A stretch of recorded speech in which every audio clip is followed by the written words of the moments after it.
Muy buenos días. Hoy lunes de esta tercera semana de Cuaresma vamos a reflexionar sobre el Evangelio de San Lucas, capítulo 4, versículos 24 al 30. En aquel tiempo Jesús decía en la sinagoga de su pueblo: En verdad os digo que ningún profeta es bien recibido en su patria. Os digo de verdad, muchas viudas había en Israel en los días de Elías, cuando se cerró el cielo por 3 años y 6 meses, y hubo gran hambre en todo el país. Y a ninguna de ellas fue enviado Elías, sino a una mujer viuda de Sarepta de Sidón.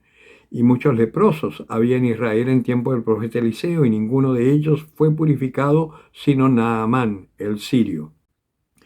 Oyendo estas cosas, todos los de la sinagoga se llenaron de ira y levantándose le arrojaron fuera de la ciudad y le llevaron a una altura escarpada del monte sobre el cual estaba edificada su ciudad para despeñarle. Pero él, pasando por en medio de ellos, se marchó. Palabra del Señor.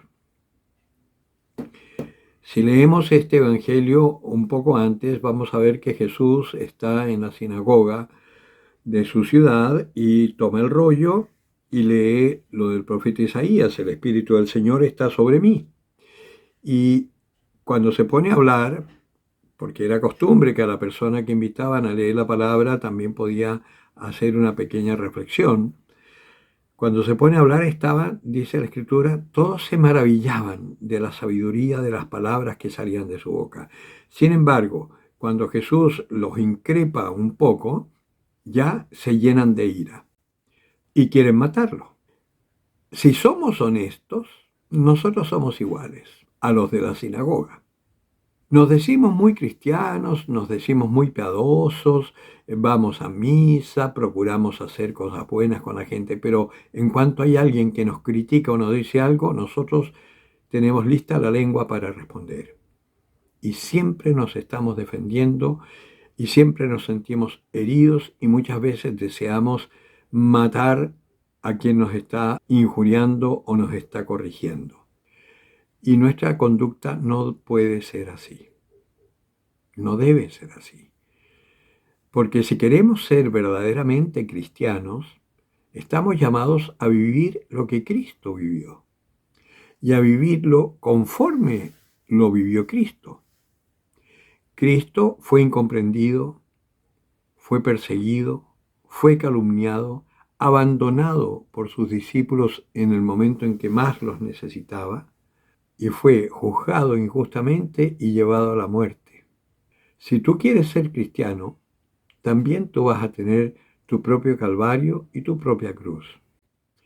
Y como el Señor te ama, te va a mandar situaciones que te permitan conocer cuál es tu debilidad o cuáles son tus debilidades, porque a veces tenemos muchas, y también nos va a enseñar a aceptarlas, porque de esas debilidades nuestras es de donde vamos a tomar la fuerza para anunciar, ya no como loros repitiendo frasecitas aprendidas, sino que con la experiencia del amor de Dios sobre nuestra vida, el amor de Dios para la vida de cada uno a quienes le anunciemos ese amor.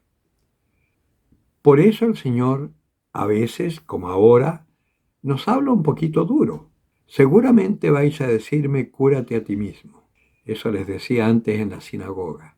Nosotros tenemos un montón de heridas internas que muchas veces ni siquiera estamos conscientes de ellas y que el Señor necesita que las veamos para poder curarlas. El cáncer, por ejemplo, es una enfermedad que muchas veces empieza silenciosamente. Y cuando ya empiezas a darte cuenta que algo no funciona, está muy avanzado. Si tú sigues sin ir al médico diciendo que son achaques y punto, lo más probable es que termine matándote. Pero si vas al médico a tiempo, lo más probable es que te sanes. Estas heridas internas que tenemos por nuestra historia son como un cáncer que va corroyendo el alma. Situaciones de abuso, situaciones de humillaciones que vivimos cuando chicos, violencia, habernos sentido marginados, bullying en el colegio, situación de vida, de pobreza, por ejemplo, humillaciones, el hambre, la soledad. Quizás tuviste plata, tu familia tuvo dinero y todo, pero tus padres estaban ausentes porque trabajaban como bestias para darte lo mejor y nunca te dieron cariño y tienes un vacío profundo y por eso eres esclavo de los afectos. Ya has tenido decepciones amorosas. En fin, son tantas las heridas que tenemos dentro y muchas no las conocemos. Y el Señor lo que quiere es que las conozcamos, porque de ahí saldrá la experiencia más profunda del poder y del amor de Dios.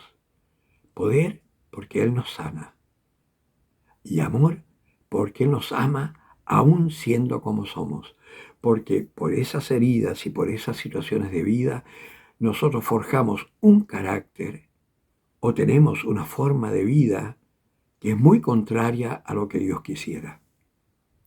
Todos nuestros pecados nacen de esas heridas, de esas incomprensiones de vida. Y por eso somos envidiosos, violentos, iracundos, lujuriosos, avaros, mentirosos, etcétera, etcétera, etcétera, etcétera. Mete todos los pecados ahí, que todos los tenemos, en acto o en potencia, pero los tenemos.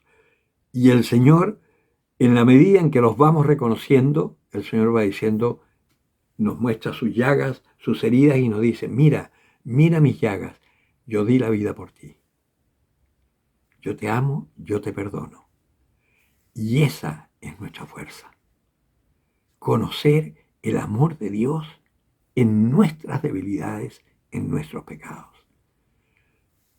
Vive la Cuaresma, aprovecha la Cuaresma, que es un tiempo maravilloso precisamente por estas lecturas que el Señor nos va dando, un tiempo maravilloso para preparar nuestra conversión y dejar que el Señor actúe en nosotros. Y cuando llegue la Pascua y estemos en la vigilia, resucitaremos con Él. El que tenga oídos para oír, que oiga.